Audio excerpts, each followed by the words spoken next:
여호와여, 주의 장막에 머무를 자 누구오며 주의 성산에 사는 자 누구오니이까?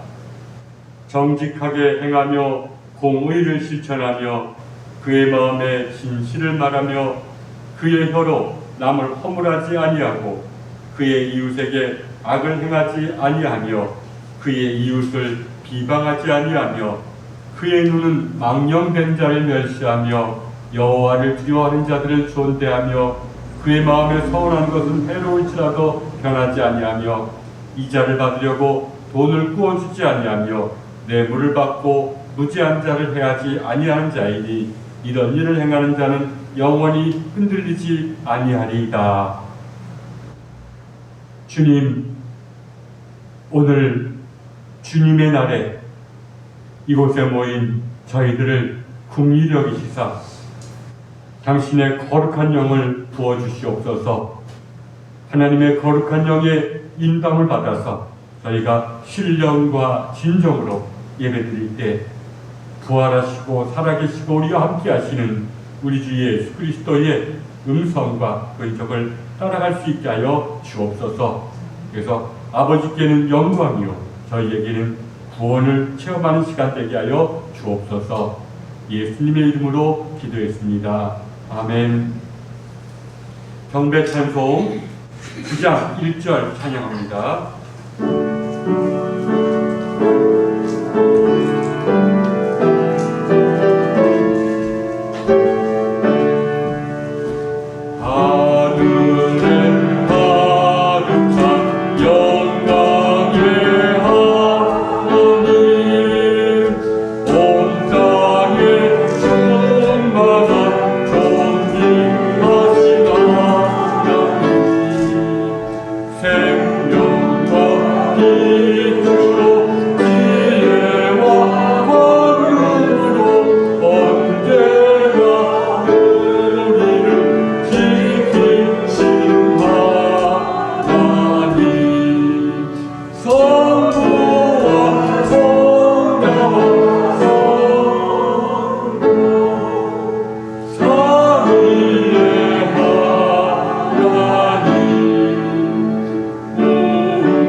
우리 함께 제 고백을 드리겠습니다.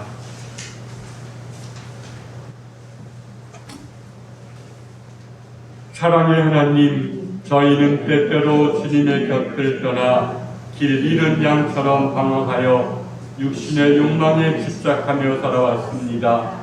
또한 주님의 말씀을 저버리고 빛의 자녀된 삶을 살지도 못했습니다.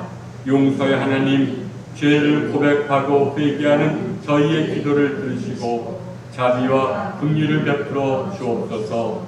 우리 주 예수 그리스도의 이름으로 기도드립니다. 아멘. 죄사함 받기를 원하는 교우 여러분, 용서하시는 하나님의 말씀을 들으십시오. 만일 우리가 우리 죄를 자백하면 그는 기쁘시고 의로우사 우리 죄를 사하시며 우리를 모든 불의에서 깨끗하게 하실 것이요. 아멘. 교동문 73번입니다.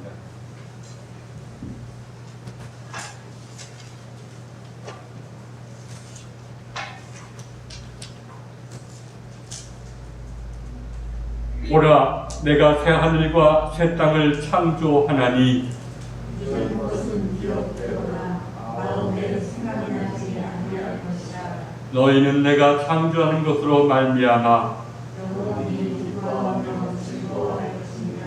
보라, 내가 예루살렘을 즐거운 성으로 창조하며 그 백성을 기쁨으로 삼고 내가 예루살렘을 즐거워하며 나의 백성을 기뻐하리니 우는 소리와 부르짖는 소리가 그 가운데에서 다시는 들리지 아니할 것이며 이리와 어린양을 함께 먹을 것이며 사자가 소처럼 짚을 먹을 것이며 뱀은 흙을 양식으로 삼을 것이니 나의 성산에서는 해함도 없고 사망도 없으리라.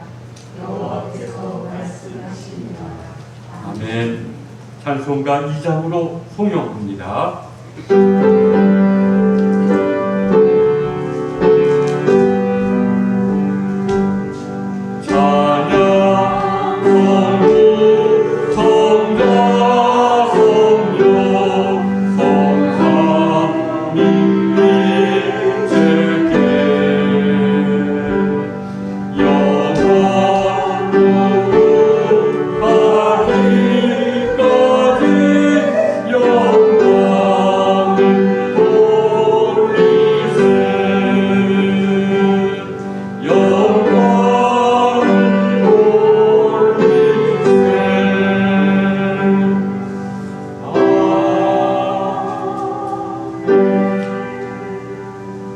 함께 기도하겠습니다.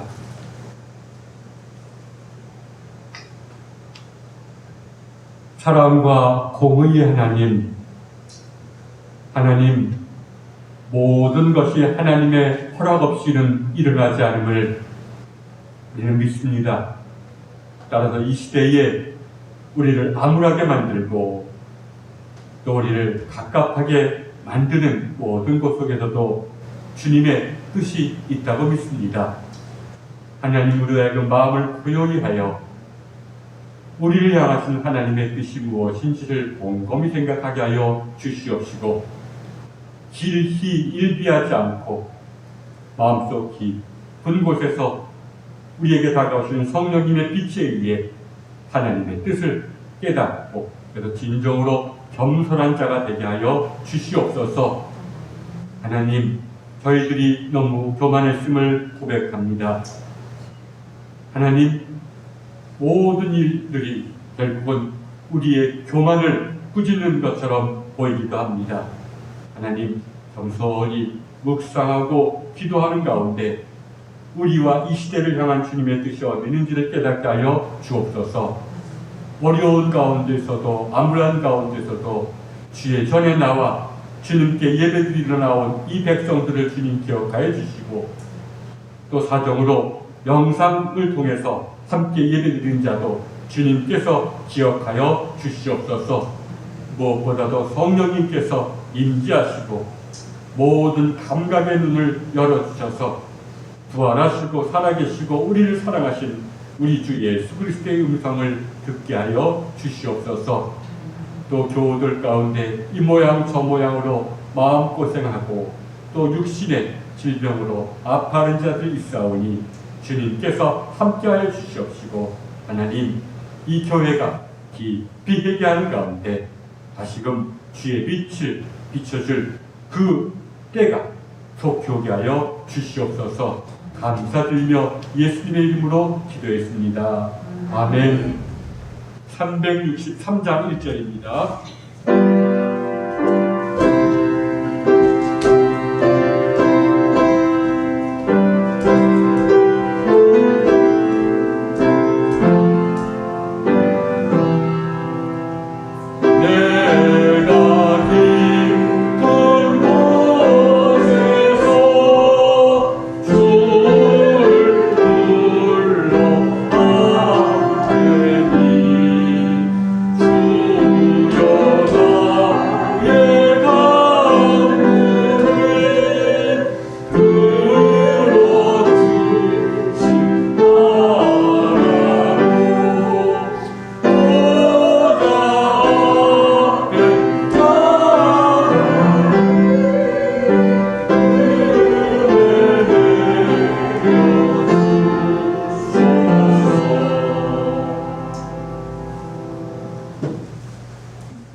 자, 오늘 성경 말씀은 마가복음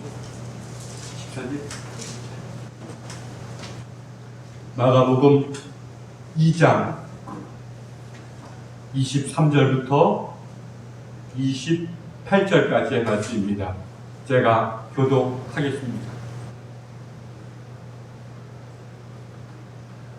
안식일에 예수께서 밀밭 사이로 지나가실 때 그의 제자들이 길을 열며 이삭을 자르니 바리새인들이 예수께 말하되, 보시오, 저들이 어찌하여 안식일에 하지 못할 일을 하나이까?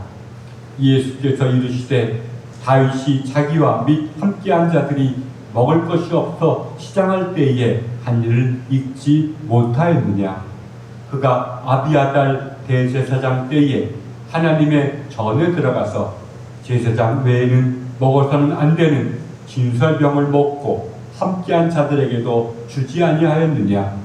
또 이르시되 안식일이 사람을 위하여 있는 것이요 사람이 안식일을 위하여 있는 것이 아니니 이러므로 인자는 안식일도 주인이니라.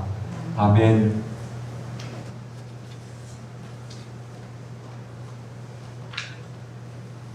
우리가 10가지 하나님의 계명 가운데서 유대인들이 가장 심혈을 기울여 지키려 했던 계명이 안식일 계명입니다.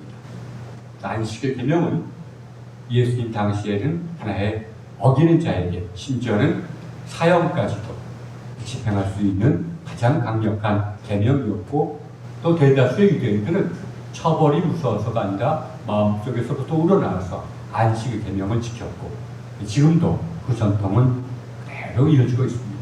그래서 안식일 날 금요일 저녁에는 유대인들 거리에는 정말 차 하나 지나가지 않을 정도가 되고, 또 미국에서도 유대인들이 많이 거주하는 뉴욕 금융 중심가에서는 거의 금요일 오후만 되면 거리가 한산해집니다.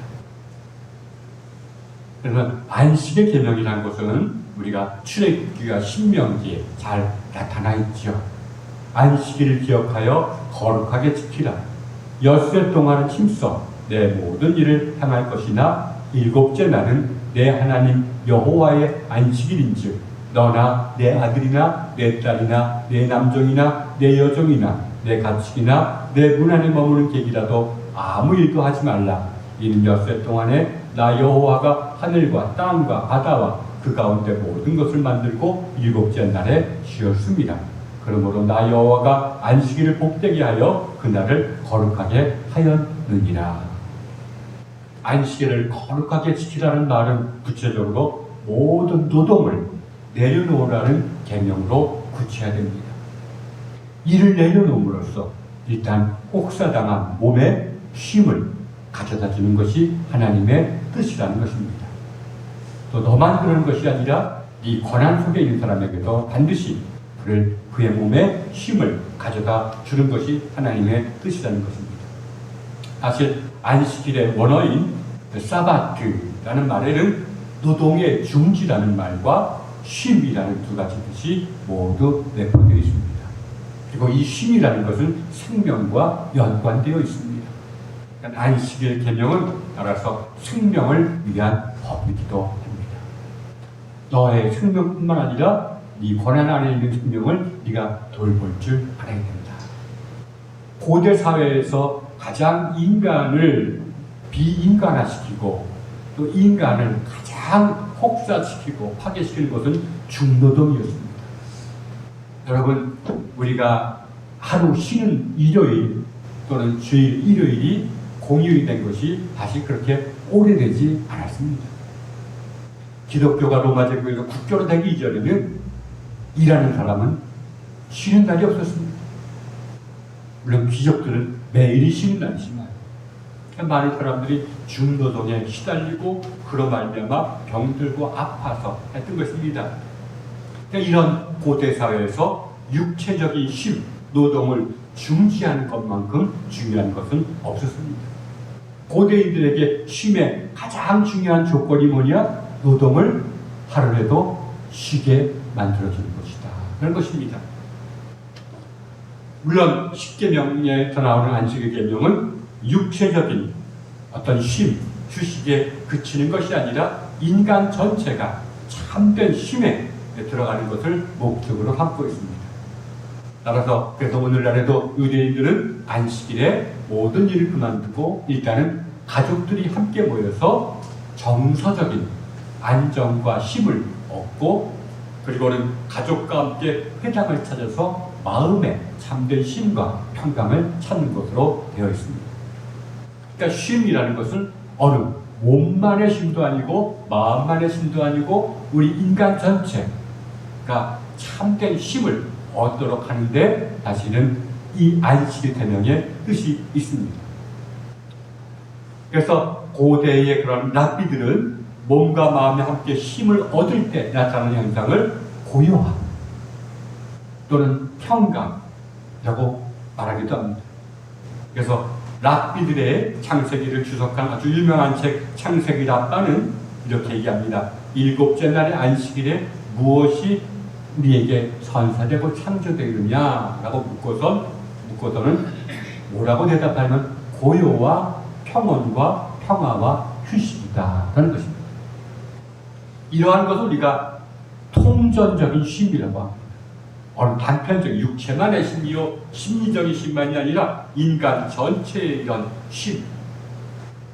이것은 그러나 유대인들에게 또 성경에서는 오직 하나님에 의해서만 주어지는 것입니다.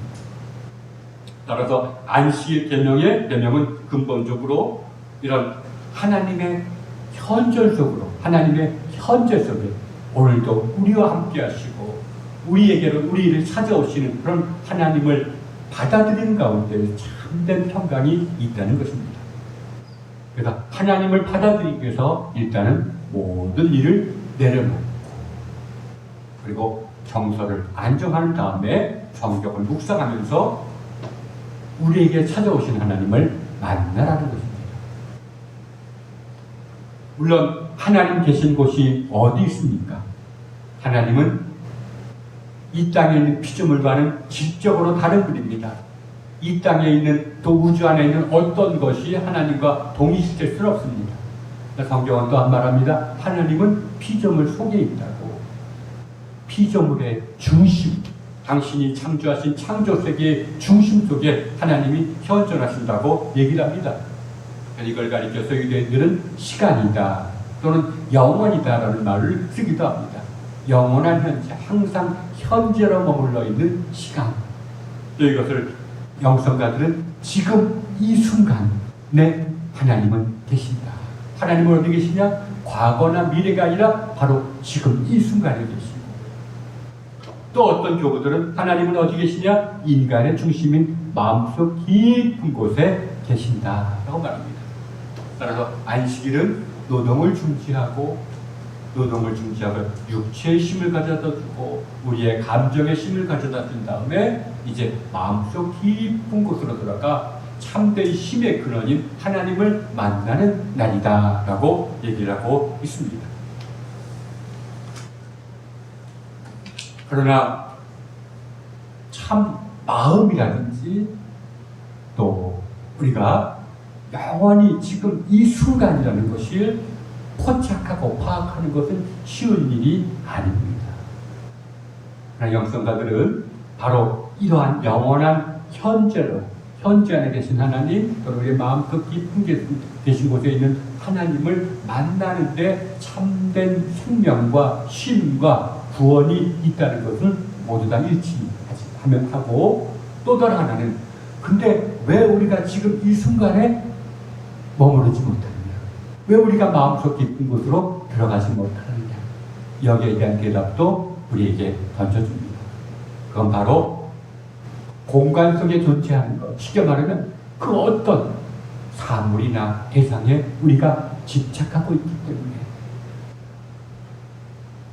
무언가에 나도 모르게 집착하고 있기 때문에, 그래서 과거에 대한 후회가 생기고 미래에 대한 염려가 우리가 생겨서 우리가 지금 이 순간에 집중하거나 이 순간에 머무를 수가 없다는 것입니다. 지금 이 순간에도 사실은 우리는 그 과거에 휘둘리거나 미래에 휘둘리거나 또 아니면 그 어떤 내가 나로 하여금 나의 집착을 통해서 내게다 보는 생각에 의해서 내가 지금 이 순간에 집중하지 못하는 경우가 대다수일 것입니다. 그래서 유대인들에게 회개란 뭐냐? 집착으로부터 돌아서는 것입니다. 모든 악한 생각과 우리의 타락은 집착에 있다는 겁니다. 하나님이 만드신 이 창조 세계는 선한 것입니다. 그러나 집착할 때 그것이 우리를 하나님께로 나아가도록, 하나님께 나아가는 우리를 방해하고 그것을 우리를 회방한다는 것입니다. 따라서 우리가 노동을 중지하라는 안식의 계명의 뜻은 우리가 몸에 힘을 가져다 주는 것뿐만 아니라 세상에 대한 집착, 일을 하면서 나도 모르게 세상에 대한 가지게 되었던 세상에 대한 집착에서도 물러나라는 것입니다.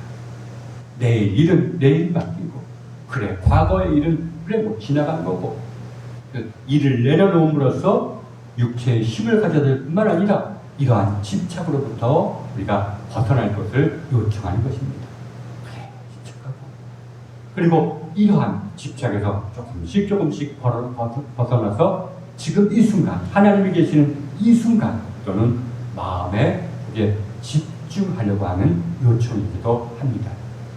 이를 위해서 유대인들은 일을 내려놓고, 그리고 일과 관련된 모든 세상 일을 잊고 가족과 함께 모이면서, 그리고는 가족과 함께 회당을 찾아서 기도 혹은 성서 묵상을 해서 통전적인 힘, 몸과 마음에 주어지는 참된 힘을 우리가 체험하곤 했던 것입니다. 예수님은 이런 안식일을 어떻게 받아들이셨습니까? 우리가 표면적으로 보면 예수님이 안식일 계명을 막 어긴 것처럼 보이기도 합니다. 그러나 전문가들에 의하면, 또 성서학자들에 의하면 예수님은 안식일 계명을 아주 소중히 여기셨습니다. 안식일 날에는 예수님이 꼭 어디 가셨습니까? 회당에 가셨습니다. 성경을 묵상하셨습니다. 그곳에서 감동을 받고, 그래서 때로는 설교도 하셨습니다. 물론 예수님이 일하지 말라는 계명은 좀 어긴 것처럼 보이기도 합니다. 그러나 다 이유가 있습니다.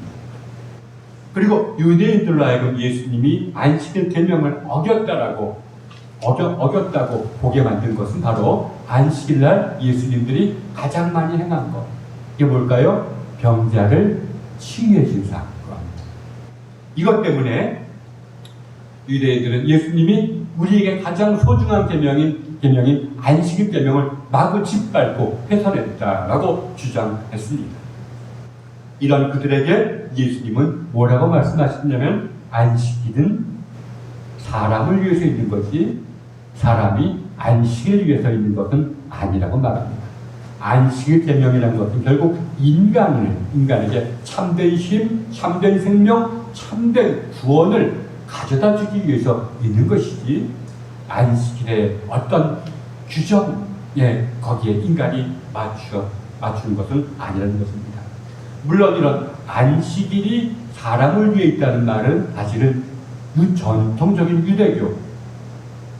유대교에서는 어떤 때로는 논의가 있었지만, 오늘날의 유대교 학자라든지 그 당시 제2성경, 그러니까 예수님 당시에 많은 사력 깊은 유대인들은 예수님의 말씀을 받아들였습니다. 그래, 안식의 계명은 이 규정 그대로를 문자 그대로 지키려는데 하나님의 뜻이 있는 것이 아니라 사람에게 참된 힘을 주려는 하나님의 뜻이다. 이런 데서는 결국 예수님도, 그래서 오늘날 유대인 학자들이 성경을 보면서 예수님이 안식의 계명을 어긴 것이 아니라고까지 얘기를 합니다. 그런데 우리가 유대인들과 마찬가지로 예수님도 안식일 계명은 구원의 길로 선포합니다. 나는 유대인 내 어떤 학자들과 마찬가지. 왜? 참된 힘, 그 힘을 통해서 주어지는 참된 생명, 그리고 이런 생명을 통해서 이어지는 그 구원이 바로 안식의 계명을 통해서 주어지기 때문에 안식의 계명은 참된 구원의 길이라고 예수님도 선포하십니다. 그러니까 예수님도 그래서 몸과 마음에 주어지는 통전적인 전체적인 힘을 강조합니다. 그래서 노동을 금지하는 것, 이것을 노동을 중지하는 것, 예수님이 고의로 어기진 않았습니다. 예수님도 안식일 날 꼬박꼬박 회당을 찾아서 성경을 묵상하고 기도하셨죠. 성경에 의해서는 몸의 힘 없이는 마음의 힘도 없습니다. 몸이 힘들면 마음도 약해집니다. 그러나 마음의 힘이 없어도 몸의 힘은 없습니다. 이 둘이 함께 힘을 얻을 때, 그때가 바로 참된 힘이 주어지는데, 이런 전체적인 힘은 바로 언제 우리가 하나님의 현재 속으로 들어갈 때, 그때 이러한 힘이 주어진다는 것입니다. 그래서 이를 위한 첫 번째 단계인 노동을 중지하는 것. 예수님이 이것의 목적을 부정한 것은 아닙니다. 우리가 하나님의 현재에 들어가기 위해서는 일단 몸에 힘이 주어져야 됩니다. 몸이 혹사당하면 안 됩니다. 그런데 예수님은 노동을 중지하는 것이 때로는 어길 수도 있다는 것을 보여줍니다. 굶주린 자에게는 먹을 것을 주는 것이 그에게 힘을 준다는 것입니다.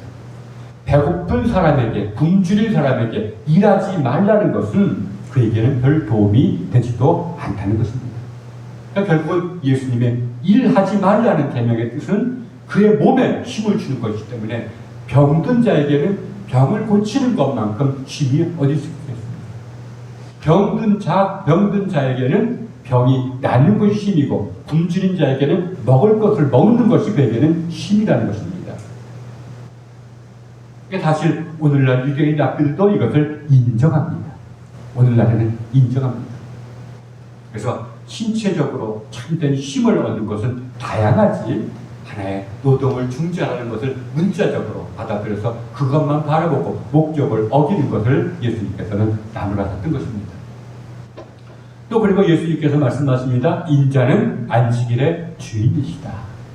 참된 힘은 바로 나를 통해서 너에게 주어지는 것이다 라고 합니다. 예수님도 이렇게 말하죠. 수고하고 무거운 짐진 자들아 다 내게로 오라. 내가 너희를 쉬게 하리라. 참된 힘. 그러나 이런 참된 힘이라는 것은 예수님만이 줄 수 있는 것이요. 또 그를 통해서 하나님만이 주실 수 있는 것입니다. 이런 참된 힘의 그런 원래적인 상태는 고요함입니다. 평강입니다. 이 고요함이나 평강은 어떤 겁니까? 모든 악한 생각을 비롯해서 내 이기적인 본성에서 나오는 모든 생각이 사라진 상태입니다. 이때가 바로 평강이요 고요함이라고 부르는 것입니다. 그러니까 우리의 몸과 마음이 정말 하나님의 현지에 들어갈 때 우리의 몸과 마음이 고요해집니다. 평강해집니다. 그래서 평강은 우리가 참된 힘을 쉬고 있고 그래서 우리 안에 주님의 은총이 들어왔다는 명백한 증거입니다. 그래서 이를 위해서 고대 교부들은 이런 고요함을 추구하는 영성을 우리에게 보여주었죠. 그런데 때로는 이런 고요함이 주어지더라도 우리가 못 느끼는 경우가 있습니다. 그러나 이미 그에게 고요함이 있는 경우도 있습니다. 평강이 있는 경우도 있습니다. 성경에 의하면 또 이런 고요함이 어떤 형태로 나타나느냐? 우리가 생각하는 고요함과는 다릅니다. 고요함은 때로는 공감으로 나타납니다. 예수님이 병자를 고치시는 것, 항상 그들을 불쌍히 여기는 것입니다. 또 굶주리는 자들을 집으로 돌려보내자고 너희들이 먹을 것을 가져다 주어라. 예수님은 항상 이 땅에서 굶주리는 자, 또 병든 자를 불쌍히 여겼습니다. 이걸 가리켜서 공감이라고 여깁니다. 그들의 마음이 내 마음이 된 겁니다. 그들의 아픔이 내 아픔이 된 겁니다. 이런 공감이 바로 고요함의 증거입니다. 고요함의 열매입니다. 왜냐하면 공감의 반대말이 무엇입니까? 정죄하는 것입니다. 판단하는 것입니다. 판단은 거리를 두고 구분을 전제하는 겁니다. 그러나 공감이란 이런 그와 나 사이에 공간적인 거리가 사라졌다는 것을 뜻합니다. 그래서 사실 예언도 공감에서부터 나오는 것입니다.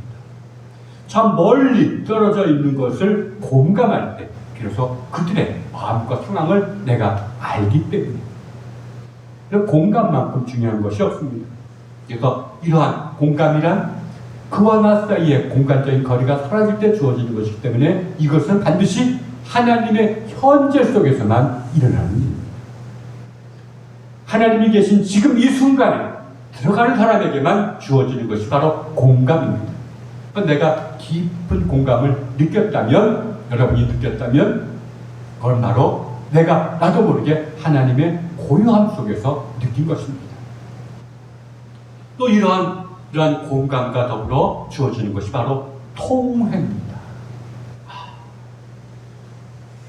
나를 보고 애통해하는 것입니다. 이런 통회의 눈물을 교부들은 구하라고 많이 합니다. 이 눈물만큼 좋은 것이 없다. 왜? 이 통회도 하나님의 그런 성소에서 일어나는 일이기 때문입니다. 우리의 마음 중심에 내가 들어갈 때 그곳에 있는 고요함 속에서만 우리가 내 자신을 보고 통회할 수가 있는 것입니다. 그래서 사실 통회와 공감과 그리고 마음속 주어지는 평강은 서로 다른 것이 아닙니다. 그러니까 어떤 사람에게는 고요함이 더 강하게 느껴지고 어떤 사람에게는 통해가 느껴지고 어떤 사람에게는 공감이 느껴져서 그렇지 사람에 따라서 그러나 사실은 하나의 현실입니다. 하나님의 현재 속에 있다는 증거인 것입니다.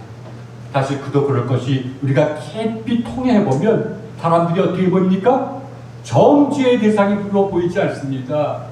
오히려 국민력이고 그와 무언가를 나누려고 합니다. 그럴 때 우리 안에 어떤 악한 생각이나 이기적인 생각이 우리를 휘두릅니까? 아닙니다. 다 사라졌습니다. 또 마음이 진정으로 평화롭고 고요하다 보면 사랑의 눈으로 보게 됩니다. 그렇죠? 그렇기 때문에 우리가 통해한다는 것과 마음이 평강하다는 것과 그리고 공감할 수 있다는 것은 사실 우리가 하나님의 현재 속에 있다는 것입니다. 우리가 신앙을 생활하면서 가장 많이 체험하게 되는 것은 아마 통회의 감정일 거예요. 그러니까 통회의 감정 속에 더 깊이 있으면 공감하게 됩니다. 또 그러다 보면 어느 순간에는 참 신비적으로 어떤 참된 성경이 말하는 고요함의 세계가 이런 거구나라는 것도 체험하게 됩니다. 그러나 우리는 예수님 바로 이런 고요함 속에 있었기 때문에 우리 대신 세례를 받으시고 우리 대신 애통해 하시고 또 우리를 보고 늘 불쌍히 여기시면서 공감의 감정을 가졌던 것입니다.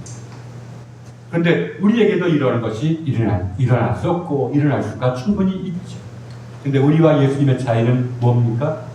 우리는 때로는 공감하면서도 실제로 사람을 만나면 어떻게 됩니까? 기도할 때 느꼈던 또는 내 혼자 묵상하면서 느꼈던 공감과 통해의 감정이 세상에서 사람을 직면하게 되면 다 사라집니다. 내가 용서해야지, 내가 나눠줘야지, 참 불쌍하다, 내가 혼자 걸지 않는데 눈을 뜨고 마주보면 그런 감정이 사라집니다. 공감에 마음은 가졌지만 이것이 실천으로 이어지질 않습니다. 통해는 했지만 이것이 실천으로 이어지질 않습니다. 마음이 고여서 사랑하는 눈으로 보였지만 이것이 실천으로 이어지질 않습니다. 왜 그렇습니까?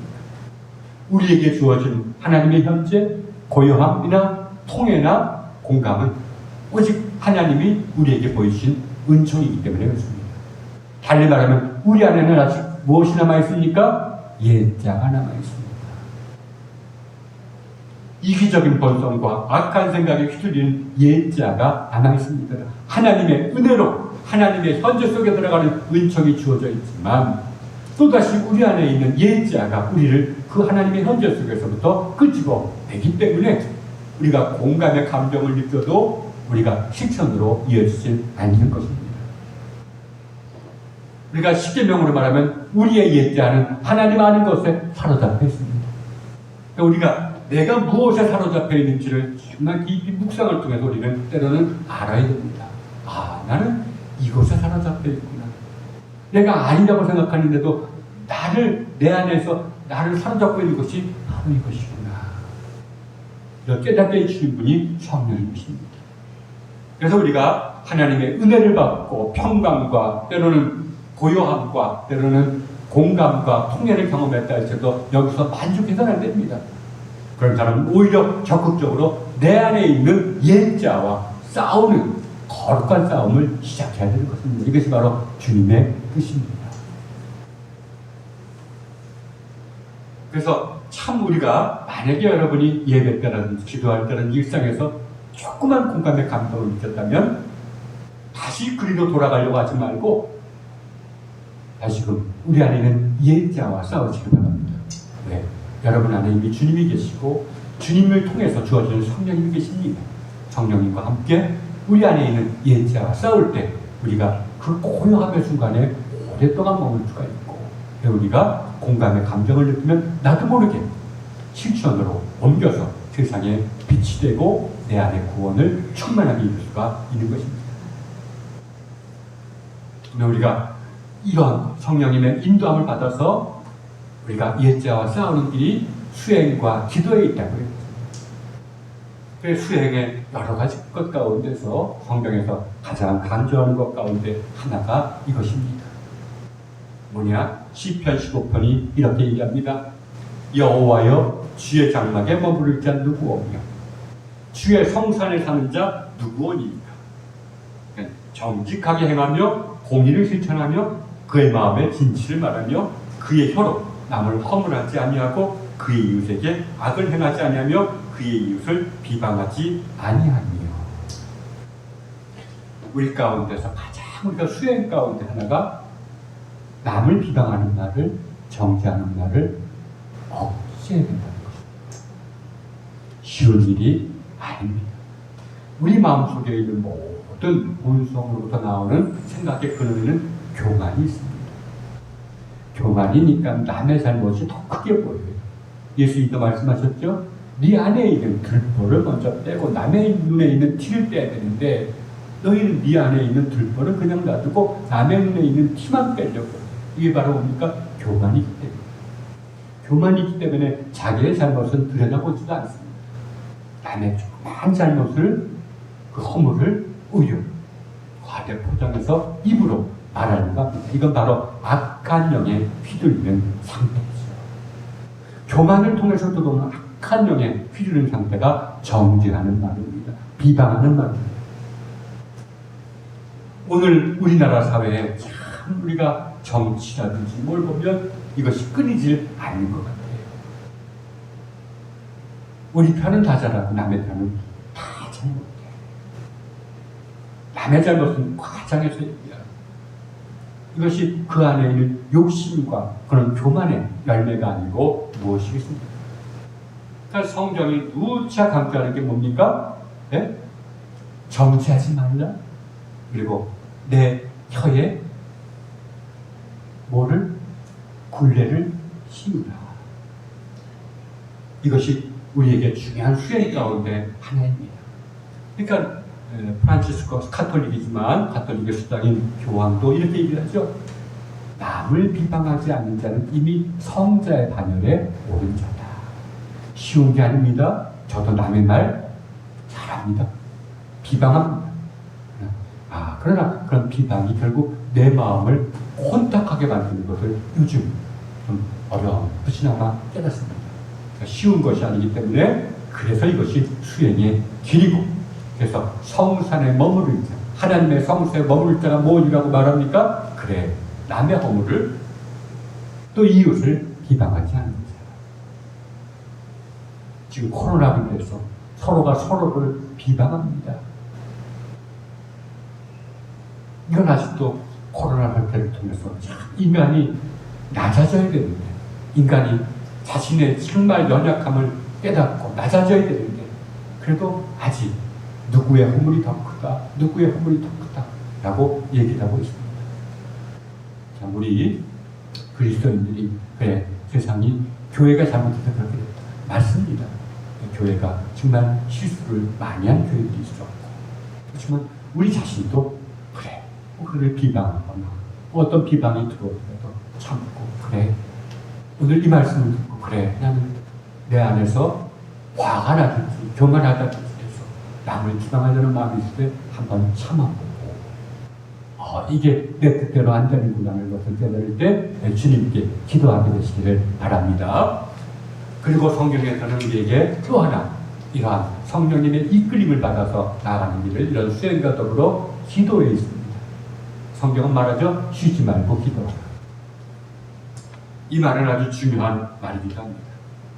그러나 중요한 두 가지만 말씀드리겠습니다. 우리 기도해야 됩니다. 기도하기 전에 마음이 뜨거워져야 됩니다. 뭘 통해서? 성경은 묵상함을 통해서 마음이 뜨거워져야 됩니다. 그래야지 우리의 기도가 진실된 기도가 되는 것입니다. 그냥 생각나는 대로 기도하는 것이 아니라 성경을 수사하고 마음이 뜨거워지고 기다리고 뜨거워질 때 비로소 기도하는 겁니다. 제가 보는데 이것이 바로 참되게 기도하는 첫 번째 원리인 것 같아요. 형식적인 기도가 아니라. 두 번째는 그 어떤 기도라도 저는 예수 기도를 권면하고 싶지만 사람 나름대로 또 다른 기도, 난 자유롭게 기도하고 싶다. 모든 것이 좋습니다. 그러나 기도할 때 시간이 참 중요합니다. 몇 분, 몇 시간이 중요한 게 아니라 기도하는 과정 속에서 악한 생각이 사라질 때까지 기도하는 거. 잡된 생각들이 사라질 때까지 기도하는 거. 기도 속에서도 우리가 정말 모든 생각 사라지고 주님과 나만이 있는 시간이 별로 없습니다. 이 생각에 휘둘리고 저 생각에 휘둘립니다. 그러나 그것이 바로 기도하는 가운데 내가 깨닫게 되는 생각들은 성령님이 비춰주신 거라고 생각하고 맡겨서 이런 악한 생각들이 사라질 때까지 우리가 기도에 매진하는 것. 이것이 바로 우리 기도에게 주어지는 두 가지 교훈이 아닌가 싶습니다. 성경을 묵상해서 마음이 뜨거울 때까지 기도를 유무하고 한 번은 안 되겠지만 기도를 통해서 그래도 어느 정도 악한 생각이 사라질 때까지 기도를 계속 한다면 우리가 앞서 말한 그래 내가 이웃을 비방하거나 혀로 남의 허물하지 아니하는 수행과 합쳐질 때 우리가 더 깊이 하나님의 성소에 더 깊이 들어가게 될 겁니다. 그러면 그곳에서 참된 공감과 또 통해 그리고 고요함 속에서 하나님의 사랑을 느끼게 될 것입니다. 모두가 다 어려운 때 불안과 염려가 우리의 삶을 엄습할 때 오히려 우리 그리스도인들은 이런 위기를 기회로 만들어야 됩니다. 어떤 기회? 하나님을 만나는 기회로. 그래서 참 우리가 일희일비하지 않고 그 어떤 것에도 흔들리지 않은 하나님의 성소가 우리의 중심 속에 있다는 것을 우리가 먼저 깊이 깨닫고 또 이것을 우리 주위 사람들에게 권면하는 여러분들을 주님의 이름으로 축원합니다. 사도신경으로 신앙 고백 드리겠습니다. 전능하사 천지를 만드신 하나님 아버지를 내가 믿사오며 그 외아들 우리 주 예수 그리스도를 믿사오니 이는 성령으로 잉태하사 동정녀 마리아에게 나시고 본디오 빌라도에게 고난을 받으사 십자가에 못 박혀 죽으시고 장사한 지 사흘 만에 죽은 자 가운데서 다시 살아나시며 하늘에 오르사 전능하신 하나님의 우편한 채시다가 저리로서 산 자와 죽은 자를 심판하러 오시리라. 성령을 믿사오며 거룩한 공예와 성도가 서로 교통하는 것과 죄를 사주시는 것과 몸이 다시 사는 것과 영원히 사는 것을 믿사옵나이다. 아멘. 202장 1절 봉헌하면서 헌금하겠습니다.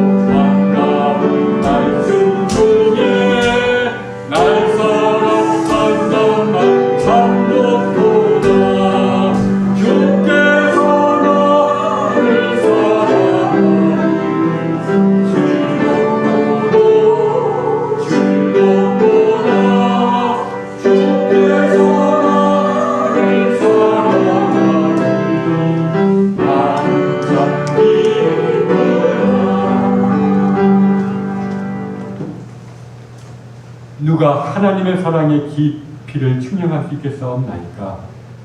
주님, 우리의 마음이 하나님의 성소에 있기 전까지는 우리가 온전하게 하나님의 사랑에 감사를 드릴 수 없음을 믿습니다. 주님, 우리에게 은총을 베풀어 주셔서 우리를 주님의 성소로 인도하여 주옵소서. 부족하지만 하나님께서 때때로 감사를 느끼는 마음들이 모아서 이제 헌금을 드리오니 주의 뜻에 온전히 사용될 수 있게 하여 주옵소서. 예수님의 이름으로 기도했습니다. 아멘.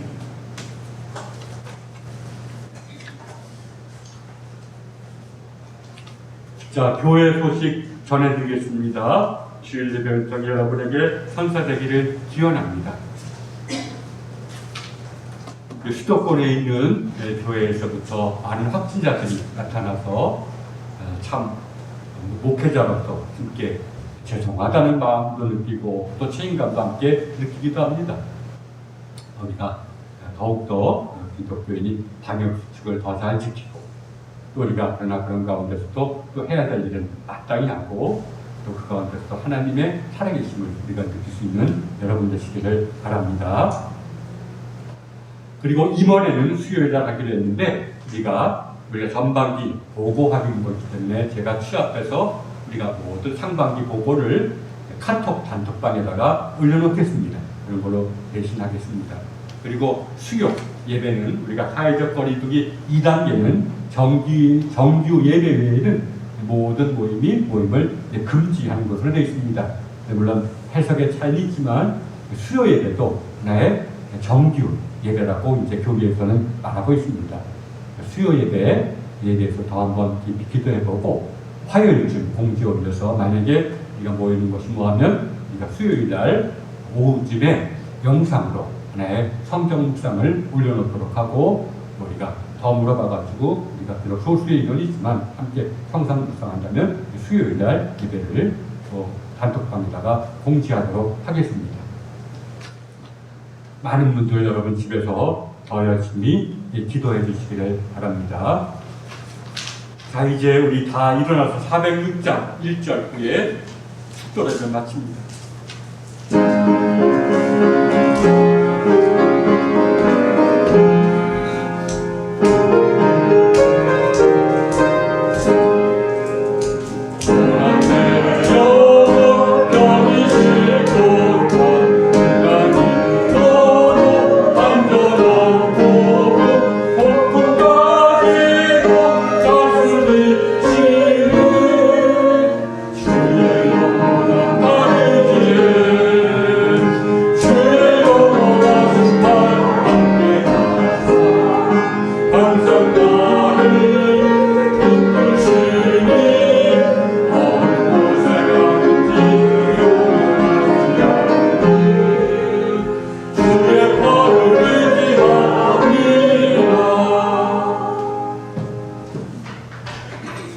하나님, 이곳에서 예배를 드리는 주의 자녀들과 또 영상을 통해서 예배드리는 주의 자녀들 주님 긍휼히 여겨주시옵소서. 주님 그들에게 그리고 그들이 속한 이 교회 위에 성부와 성자와 성령 삼위일체 하나님의 은총과 인도하심이 영원토록 함께 없으기를 간절히 축원하옵나이다. 아멘.